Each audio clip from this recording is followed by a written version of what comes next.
చెబుతుంది. ఎదిగిన కొద్దీ ఒదగమని అర్థమందులో ఉంది. అపజయాలు కలిగిన చోటే గెలుపు పిలుపు వినిపిస్తుంది. ఆకులన్నీ రాలిన చోటే కొత్త చిగురు కనిపిస్తుంది. మౌనంగానే ఎదగమని మొక్క నీకు చెబుతుంది.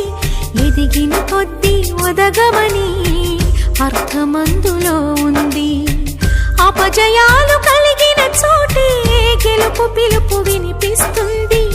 ఆకులన్నీ రాలిన చోటే కొత్త చిగురు కనిపిస్తుంది.